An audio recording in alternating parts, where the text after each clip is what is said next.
Эми тергөөчү болуп иштебеген деле кишилерге бул белгилүү да. Бул школьниктерге деле белгилүү да.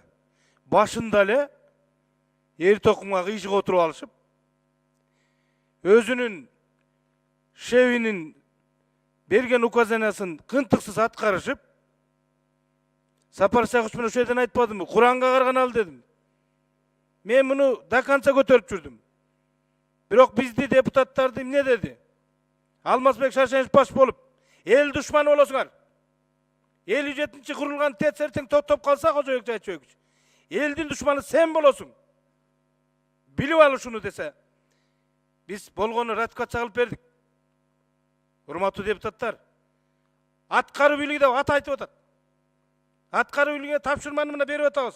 Сентябрда заключение берип атам. Бүт мынакей тергөөчүлөр окуп чыкты да. Бердеги замечаниялардын баары бар. ТОсу жок. Ошол кездеги министр институцияга берип атам мен. Бул эл аралык келишимге жатабы деп. Мамбеталиева берип атат, жатпайт деп. Гонконгтон болбойт, берден болот деп сотту берип атам. Аны укпастан колу бутту бурап, Сапар Сакыч баш болуп, аткарылып бүткөндөн кийин комитет менен барып текшерели. Улукбек мырза, мына сиздин атыңызды айтып, шөптү палата текшерсин дегенде, Алмазбек Шаршеновдун аты келип атат. Токтотпойсузбу Кожобек Жайчиевичти? 2 жолу мен токтотту. Бул эмне? Азыр кичине эле подозрение болгон кишини камап коюп атат. Бул шектүүсү башынан эле билип турбайбы? Биз менен сүйлөшпөй туруп, ошолдогу премьер-министр депутаттардын атын жазбай туруп, комиссияга кирип койду. Мен өзүмдүн сөзүмдү айткам. Ошондогу Осмонбек министр өзү суранып атып көчөдөн, Кожобек Жайчиевич комиссияда эми каникул болуп калды.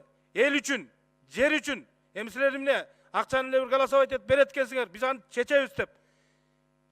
Патриотический чувствого уруп бүт депутаттарды. Ошол эле сөз жерде айтылган. Стенограмманы көтөргүлө, бу жерде кыйын болуп депутаттар сүйлөп атпайбы кээ бирөө? Биздин атыбызды айтып, ошолор кымый отуруп, эчтеке айта албай колдоп берген. Мен комитеттин төрагасы болсом дагы сөзүмдү айтып, мына 2 чечимдеги, окубайсыздарбы? 2 чечимдеги замечанияны бирөө да аткарган жок. Өкмөт кийин эптеп алып келди, ТОсун. Печаты жок, колу жок. Менде бу жерде жазылып турат, печаты жок, колу жок, алып келдиңер деп. Гонконгду исключить деп атабыз. ТОну алып келгиле жок экен деп атабыз. Ошондо эмне үчүн тендер болгон жок деп жазып берип атабыз. Муну аткаруу бийлиги көңүлгө да алган жок. Уруп да койгон жок. Депутаттар сүйлөй элесиңер, биз алып келип беребиз. Куда вы денетесь деген мамиле кылды. Мамиле Микрофонун кошпой коелу. Кыска аткарылгандан кийин биз текшерип аягына чыгалы дегенде дагы до конца колу бутту урап, Сапар Сакыч баш болуп, жол бербей турду. Эмне үчүн Шадиевдин бухгалтери бар, иштеп калат ТБАда? Бул эмне? Бул көрүнүш тергөөчүгө эмне көрүнүш эмеспи? Эмне үчүн ал адамдар ошол жерде иштеп жүрөт? Бул түздөн түз байланышы бар дегенди билдирет. 150 миллионга түзүлгөндү, ошондо 386 миллион деп алып келип атышат. Ошондо кыйкырып чыктык, ошондо болуптур дедик. СМЕК деген компания келди. Тендер кылышсын, биз специально курган компаниябыз. Биз куруп беребиз арзанга деп сунуштарын берип атты. Аны дагы көңүлгө илген жок. ТБАны ким алып чыкты? Бу жерде Рая деген советник бар экен, посольствода. Мына ошол берди деп туруп алып келишти. Эми колубуз кыска экен, Кытай жагын текшере албай койдук. Айтып кала бердик. Буларды башында эле ошо тергөөчүлөр момдай кылгансыңар деп эле оптом алып барып камап коюш керек болчу.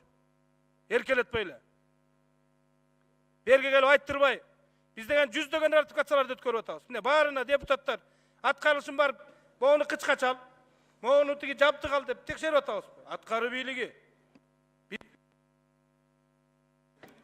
Рахмат Кожобек Жайчиевич.